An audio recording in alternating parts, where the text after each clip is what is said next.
Bonjour et bienvenue dans ce premier hors-série du Dico du coach. Le format est un peu différent et j'espère qu'il vous plaira. Aujourd'hui, nous allons traiter d'un sujet qui se démocratise de plus en plus dans nos vies, un véritable phénomène social, le syndrome de l'imposteur. Attention! Il faut bien se mettre d'accord tout de suite. Le terme syndrome n'est pas à comprendre comme une maladie ou une pathologie. Il a d'ailleurs été souligné par la pionnière des études à ce sujet, dont on reparlera dans un petit instant, qu'elle aurait fait une erreur avec ce mot et parlerait donc plutôt d'une expérience de l'imposteur qui aurait une portée sociale bien plus large qu'un symptôme vécu de l'intérieur.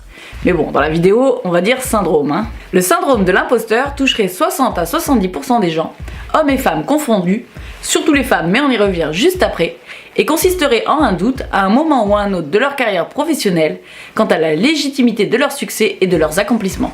Voyons donc de quoi il en retourne. T'aurais pas oublié quelque chose par hasard? Ah oui! Et oh, commence par aller. À partir de maintenant, dans les émissions du Dico du coach, je serai accompagnée par Sam qui m'épaulera pendant les émissions. Salut! Alors moi c'est Sam, je suis super contente d'être Oui, là. on s'en fiche. Allez, let's go!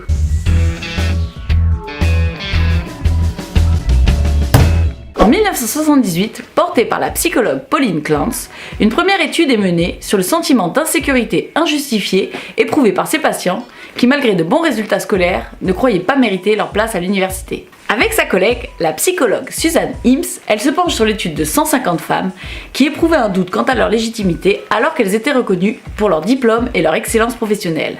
Oh là là, je m'ennuie. Mais c'est important de raconter d'où ça vient, sinon on dit n'importe quoi, c'est pas clair. Oui, mais les gens ils s'en fichent des dates. Ils veulent juste passer un bon moment, pas suivre un cours d'histoire. Ok, j'avoue. Bon, on va passer directement au comportement alors. Et tant pis pour l'histoire, de toute façon, tout le monde peut aller sur Wikipédia de nos jours. Oh là là, la phrase de vieux. Bref, quels sont les comportements liés au syndrome de l'imposteur ?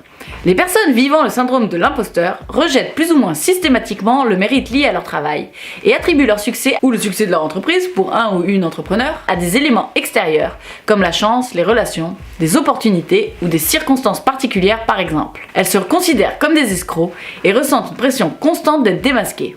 D'après les psychologues autrices de l'étude, le cerveau d'un individu ressentant cette profonde peur d'être légitime établirait 2 stratégies de défense principales desquelles découlent 4 comportements récurrents. Oh là là, ça a l'air compliqué.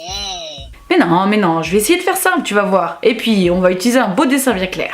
Ah bah s'il y a un beau dessin alors.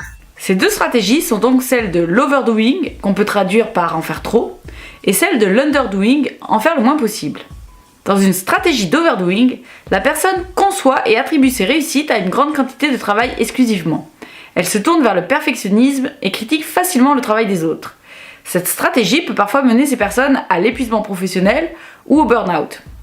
Dans la deuxième, celle qu'on appelle l'underdoing, la personne se prépare à la déception car elle pense être vouée à l'échec. Elle procrastine et va suivre le moule pour pallier à son sentiment d'insuffisance. De ces 2 stratégies découlent 4 comportements observables qui sont la persévérance exacerbée. La personne se surcharge de travail par crainte d'être démasquée. Le port d'un masque. Pas celui du Covid, hein. Oui, merci Sam. Elle ne se croit pas légitime de penser par elle-même. Elle ne donne pas ses opinions. La prise par les sentiments. Celle-ci joue sur les émotions des autres et utilise la séduction. Elle a constamment besoin de l'approbation des autres pour se sentir légitime. L'excès de modestie. Elle évite les conflits en se sous-estimant volontairement. À la suite de ses recherches, le docteur Valery Young, auteur de Les pensées secrètes des femmes qui réussissent, pourquoi les personnes compétentes souffrent du syndrome de l'imposteur et comment s'épanouir malgré cela, paru en 2011, met en lumière 5 profils types de personnes qui vivent cette peur exacerbée d'être démasquées. Wow, ça c'est du titre. Ouais. Le premier profil est le perfectionniste. Ses attentes sont extrêmement élevées par rapport à la réalité, et même s'il atteint 99% de ses objectifs, il se verra en échec. Ensuite, on a l'expert, qui a tendance à enchaîner les formations sans jamais aboutir à un résultat concret. Il n'ose pas poser de questions par peur de se trouver stupide face aux autres. Le troisième est le génie naturel. Celui-ci a des facilités dans certains domaines et se met en échec quand le travail devient trop difficile. En effet, il a peur qu'en fournissant des efforts pour atteindre ses objectifs, les autres pensent qu'il n'est pas compétent et donc légitime. Puis, le solitaire. Il ne demande jamais d'aide car ce serait ainsi montrer son incompétence et son manque de connaissances. Il est souvent porteur de discours comme « de toute façon, on est seul dans son slip » ou « on n'est jamais mieux servi que par soi-même ». Et enfin, le dernier et non des moindres, le super-héros. Il veut briller dans absolument tous les domaines de sa vie. La société crée des profils de femmes super-héros qui doivent être d'excellentes travailleuses, des épouses charmantes, des mamans épanouies, des amis sincères et des bénévoles dévoués. Un tout en un impossible qui demande de mettre les bouchées doubles, voire triples, en s'oubliant totalement. Si vous êtes reconnu dans l'un de ces profils, pas de panique, vous n'êtes pas malade. Près de 70% de la population vivrait un fort syndrome de l'imposteur et il existe un tas de solutions pour l'atténuer, voire s'en libérer. Nous allons voir dans la dernière partie de cette vidéo quelles pourraient être les solutions à mettre en place dans vos vies pour commencer à voir les choses autrement. En attendant, jetons un œil du côté des causes majeures qui ont été établies et qui poussent notre cerveau à réagir ainsi. Le facteur principal de ce trouble émotionnel qui détériore fortement la confiance en soi serait l'aspect surexigeant de la société dans laquelle nous vivons. En effet, les sociétés capitalistes nous poussent vers l'individualisme de manière excessive. Il faut être le plus beau, le plus intelligent, le meilleur ou encore le plus riche pour accéder à une reconnaissance sociale supposée, mettant de côté nos envies et nos désirs au profit de ces nouvelles normes sociales sans authenticité. Au début des études sur ce syndrome, il a été mis en évidence que les femmes étaient plus susceptibles de se voir comme des imposteurs à cause des divers stéréotypes de genre qui les poussent encore aujourd'hui à se rabaisser dans le monde des affaires, toujours dominé par une vision très patriarcale des choses.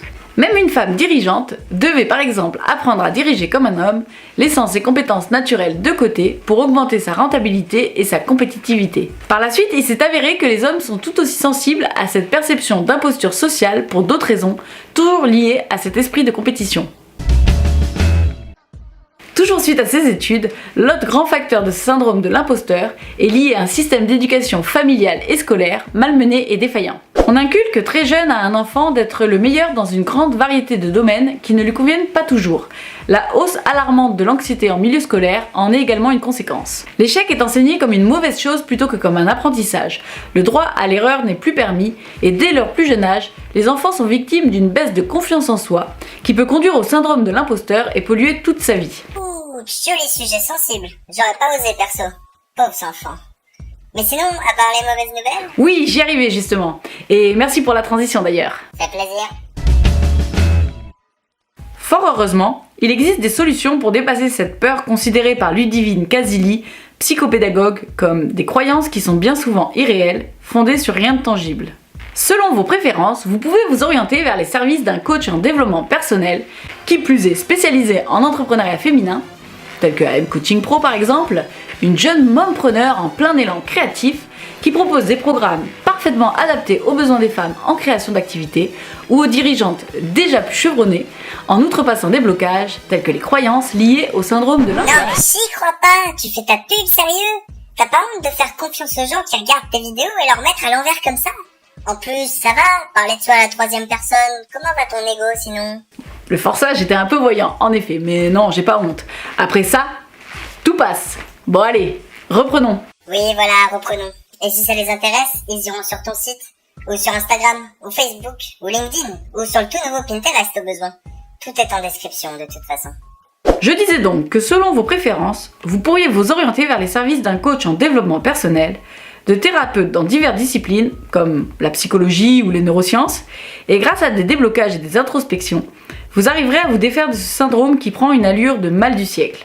Le tout est d'avoir confiance en la personne en qui vous vous confiez et de vouloir changer sa perception du monde pour se sentir mieux. Cool, des bonnes nouvelles. Donc ça se soigne. Comme on l'a dit au début de la vidéo, ce n'est pas une maladie et oui, si tu veux, ça se soigne et même très bien. Sur ces conseils, j'espère que... Maintenant qu'elle a fini tout son blabla, c'est à moi un peu, hein. Je voulais juste vous dire que vous pourrez me retrouver très bientôt dans mon émission à moi. Ça s'appelle l'Astuce de Sam. Ce sera super court. Et dans chaque épisode, je vous donnerai un exercice de coaching à faire chez vous pour améliorer votre confiance en soi, vous aider à vous organiser, réduire votre syndrome de l'imposteur et encore plein d'autres choses que vous pourrez découvrir en à peine 1 minute. Ce sera disponible sur amcoachingpro.com. Parce que je peux pas vraiment faire mon site à moi, j'ai pas vraiment de main en fait. Et pour le faire toute seule, c'est compliqué.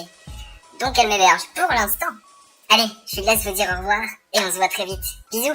Et j'espère que ce nouveau format hors série vous a plu. Prenez soin de vous et à bientôt dans un nouvel épisode du Dico du Coach. Bye bye.